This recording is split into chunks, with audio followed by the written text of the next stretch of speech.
I had no idea about my heart condition. I was very fortunate to find out about it. The way it happened is we went in to talk to our financial advisor about setting up 529 plans for our kids' educations. And I had a life insurance policy, but after talking it over, we decided to, probably be a good idea to get a little bit more because we'd had the twins since the previous one that we had. So part of my part of the policy was to go in and do an echocardiogram. And I went in, talked to the life insurance company after I got done with the tests, and they rejected me. They said that they would not cover me. They didn't tell me why, which I'm not sure, looking back on that situation, why they didn't tell me why. So I played out the rest of that year.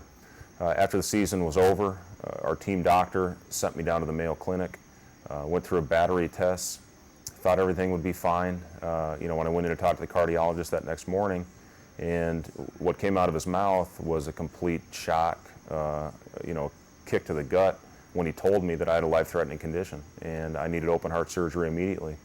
So looking back at how it happened, I can't tell you how fortunate I feel that I found out about it. It was just a matter of time before something happened. I was out there playing with a ticking time bomb in my chest, and as hard as it was to walk away from the game, I can't tell you how lucky I am to still be here today.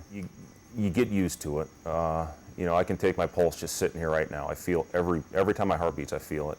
I have a pacemaker. 3 days after the open heart surgery, my heart went out of rhythm, and they put a temporary pacemaker in.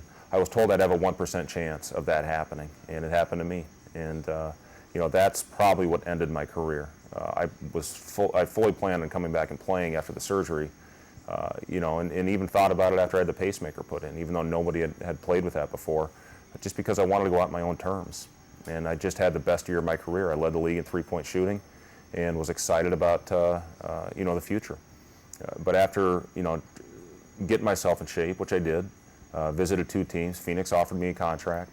And then I just talked to doctors. And Phoenix's cardiologist was actually the one that really put it in perspective. He said, I don't think there's much risk, but I can't guarantee there's none. And that's what I wanted to hear. I had 4 young kids, and just to be out there on the floor every day, not only games, practices, and to have my family worrying about that, it wasn't the right thing to do. It wasn't worth it.